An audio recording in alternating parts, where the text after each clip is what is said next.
சீரியலில் இன்றைக்கி என்ன நடந்துச்சு அப்படின்னு சொல்லிட்டுனா, ஆதவனுக்கு வந்து கொஞ்சம் கூட மனசாட்சியே இல்லை. தன்னோட ஒய்ஃபை வச்சே வெண்பாவை கடத்திட்டாங்க. அது மயக்கம் அடைய வச்சு அவங்க மூலமாக வெண்பாவை ரூமுக்கு வர வச்சு வெண்பாவை வந்து கடத்திட்டார். இப்போ ஆதவன் வந்து கூட்டிகிட்டு நிஷா கிட்ட தான் நேராக போய்வாருன்னு நினைக்கிறேன். அவர் காரில் போயிட்டுருக்காரு. இங்கே சாப்பிட்ற இடத்துல மல்லியும் விஜயும் வெயிட் பண்ணிகிட்ருக்காங்க எல்லாருக்காகவும். ஆனால் நர்மதா மட்டும் எழுந்து வராங்க. எங்கே வெண்பா எங்கே அப்படின்னு சொல்லி கேட்கவும், வெண்பாவை வந்து ஆதவன் கடத்திட்டாரு அப்படின்னு சொல்லிட்டு நர்மதா போட்டு உடச்சிட்றாங்க. இந்த இடத்துல தனக்கு ஆபத்து வரும்னு தெரிஞ்சும் நம்மளும் இதில் கூட்டு சேர்ந்துருக்கோம் அப்படின்னு தெரியாமல் நர்மதா வந்து முழு மனசோட உண்மையை ஒத்துக்கிறாங்க. ஆதவன் கடத்திட்டாரு அப்படின்னு சொல்லிட்டு உண்மையாக இருக்காங்க. இந்த மனசு வந்து யாருக்குமே வராது. ஆனால் ஆதவன் வந்து அப்படி கிடையவே கிடையாது. டோட்டலாக வேறு மாதிரி இருக்காங்க.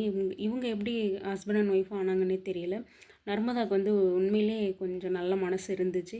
வெண்பாக்கிட்டையும் அவங்க உண்மையாக அன்பாக தான் இருந்தாங்க. ஆனால் இந்த ஆதவன் தான் எவ்வளோ சொல்லியும் கேட்காம உன்னவே போட்டு தள்ளிடுவேன்னு சொல்லி பயமுடுத்தியே வச்சுருக்காரு. இப்போ விஜய்க்கு வந்து தெரிய வந்துடுச்சு, வெண்பாவை வந்து கடத்திட்டு போயிட்டாங்க அப்படின்னு சொல்லிட்டு. மல்லிக்கு ஒரே ஷாக் ஆகுது. அதிர்ச்சியில் அழுந்துகிட்டே இருக்காங்க. அவங்களுக்கு என்ன பண்ணுறதுன்னே தெரியல.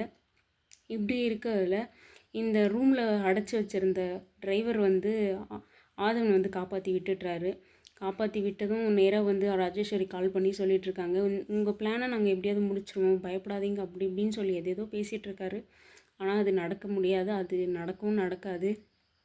அதுக்கு முன்னாடியே வெண்பா ஒத்துக்கிட்டாங்க. இப்போ வந்து பிளான் வந்து மாறி சேஞ்ச் ஆகி இப்போ இந்த சைடில் போயிடுச்சு. இப்போ விஜய் வந்து என்ன பண்ண போகிறாருன்னு தெரியல. நிஷா தான் இதுக்கு காரணம்னு தெரிஞ்சால் நிஷா என்ன ஆகுவான்னு தெரியல. கதிரேசன் என்ன ஆகுவான்னு தெரியல. மல்லிகை வந்து ஏன் இப்படி எல்லாத்துக்கும் பிரச்சனை வந்து மேலே பிரச்சனை வருதுன்னே தெரியல. வெயிட் பண்ணி பார்க்கலாம் என்ன நடக்குது அப்படின்னு சொல்லிட்டு.